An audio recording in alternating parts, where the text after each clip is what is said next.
Si j'avais compris ça plus tôt, j'aurais vraiment gagné du temps dans ma vie, travailler moins pour gagner plus. Alors je vais vous expliquer pourquoi et comment faire et surtout les bénéfices à en retirer dans quelques instants. Bienvenue, c'est Renaud, vous voulez améliorer ou transformer votre vie, vous avez bien raison et en plus vous êtes au bon endroit. Juste avant de commencer, pensez à vous abonner, à activer la petite cloche de notification, et bien comme ça vous allez pouvoir recevoir régulièrement tous mes conseils pour améliorer votre vie dès maintenant. On va donc rentrer dans le vif du sujet, travailler moins pour gagner plus. Dans son livre Le Why Café, John P. Strelecki nous raconte une histoire vraiment inspirante qu'a vécu le personnage principal de son ouvrage. Il apprend en fait, grâce à une tortue verte de mer, l'une de ses plus importantes leçons de vie au sujet du choix qu'on a à faire chaque jour. Eh bien, laissez-moi vous raconter cette petite histoire, j'en ai pas pour longtemps.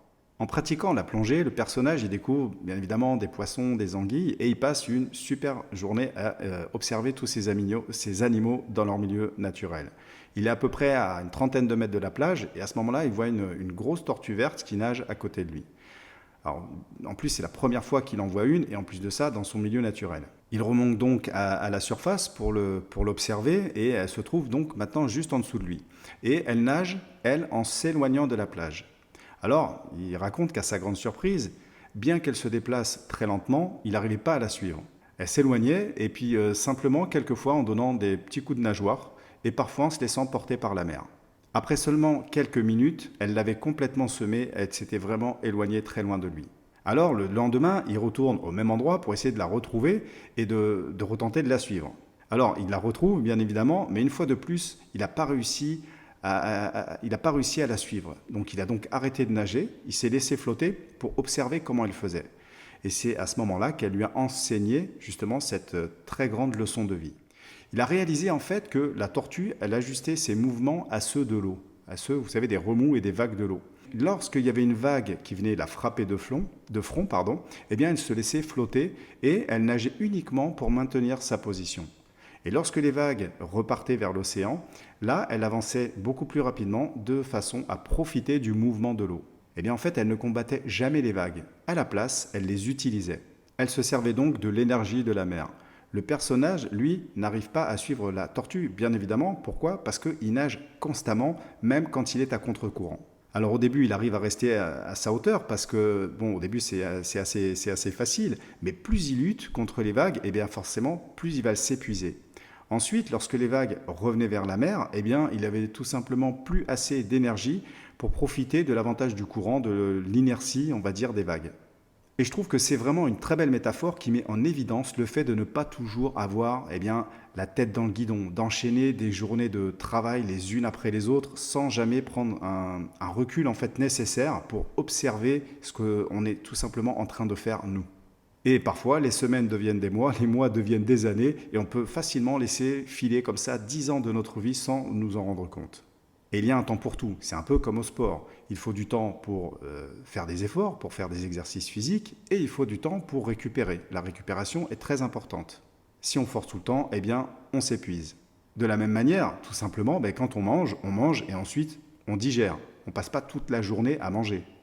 Eh bien, moi, je trouve que c'est une loi universelle qu'on a tendance à oublier à cause de notre train de vie. Alors, évidemment, il faut bien être acteur et se jeter à l'eau à un moment donné, parce que c'est pas en restant simplement sur le sable qu'on va pouvoir profiter du spectacle. Comme dans la vie, c'est en observant et en passant à l'action que les choses changent. C'est donc là qu'est intéressant le faire moins pour avoir plus. Reprendre le contrôle de notre vie. On va supprimer ce qui n'est pas vital et on va diminuer le superflu.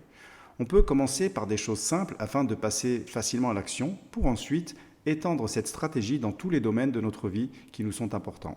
À titre d'exemple, 10 tâches accomplies valent mieux que 50 qu'on a à moitié commencé, à moitié terminé. 3 projets sérieux valent beaucoup plus que 15, pareil, laissés en suspens.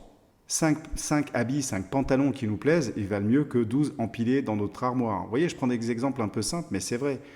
Pour les amis, c'est pareil. Il vaut mieux avoir 5 vrais amis que 500 sur Facebook. Un enfant intelligent vaut mieux que 2 idiots. Non, là je déconne, vous l'avez compris, c'était une blague. Alors, vous voyez, la liste, elle est longue et on peut tous, franchement, réduire ou supprimer certaines choses dans nos vies. Nos penderies, nos placards, ils sont remplis de vieux objets, de vieux vêtements qu'on peut, qu'on met ou presque jamais.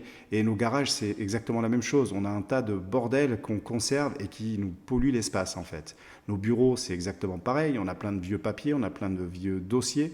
On peut même faire la même chose sur notre ordinateur. C'est bien de faire du tri. Même, vous savez, des fois, on a même des clés, des vieilles clés, on ne sait même plus à quoi elles servent et on les garde quand même. Je ne sais pas si vous, ça vous est arrivé, mais moi, ça m'est déjà arrivé de retrouver en fait des jeux de clés et je ne savais même plus à quoi ils servaient. Je me rendais compte que je les gardais pendant des années. Bref, on va voir maintenant comment on peut laisser de la place pour de nouvelles choses si les anciennes, parce que les anciennes prennent toute la place en fait.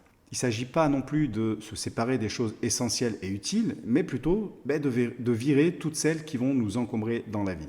Parce que si on veut quelque chose de nouveau dans notre vie, eh bien, il faut qu'il ait la place d'y entrer.